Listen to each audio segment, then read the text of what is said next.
following that, I started getting these weird occurrences with the number 1111. I don't know if do you know, have you looked into much with the 1111 yourself? Do you know about it? Yeah, definitely. Yeah. I mean, to set the groundwork for where I'm coming from, obviously, I've got a few like facts here that I'd just like to say, because obviously it's the basis for a lot of my work. Yeah, sure. And obviously, this number, this 1111 is it seems to work itself into a lot of things.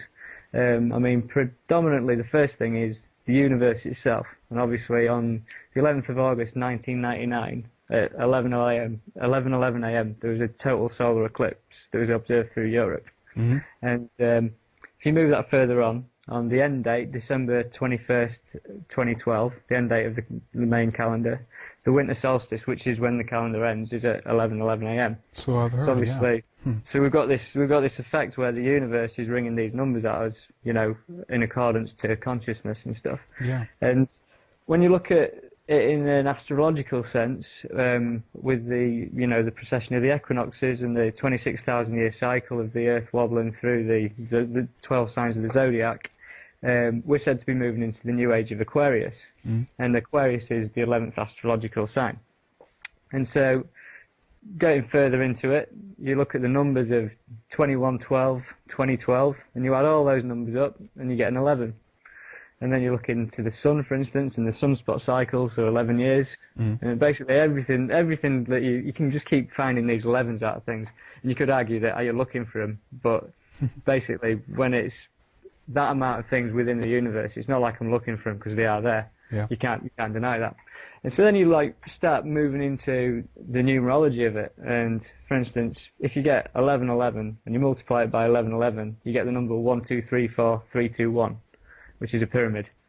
Okay, so you've got a pyramid numerology that you can get out of the 1111. Backtrack on that a little bit and take it a little bit slower for us again. Okay. Yeah. Okay. Well, if you got the time code 1111 and you multiply it by the same thing, so 1111 times 1111, you get the number 1, 2, 3, 4, 3, 2, 1. Okay. So if you imagine that as a visual, you've got a pyramid.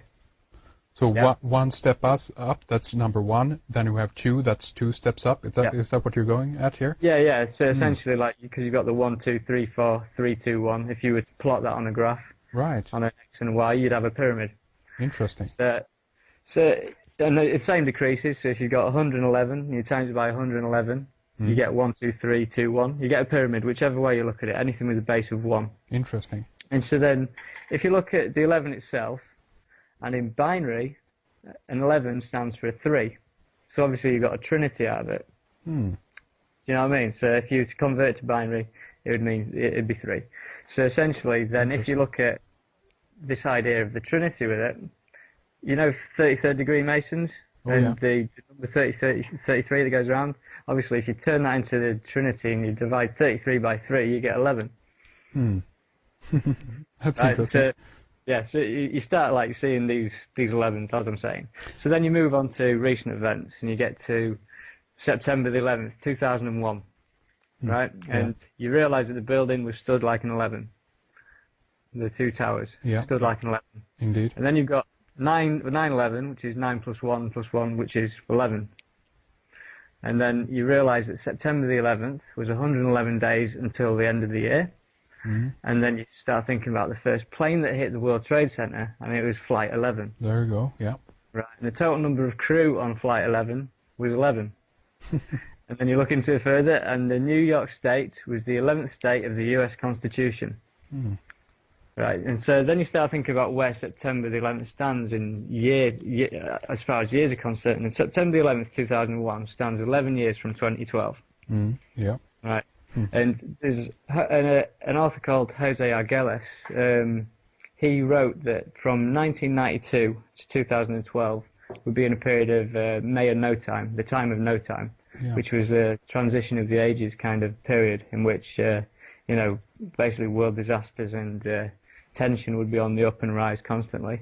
And this period of no time was 1992 to 2012. And so 9/11 in September the 11th, 2001, was 9 years from the start of no time, 11 years till the end of no time. So, synchronistically, it was placed bang on where, it should have been.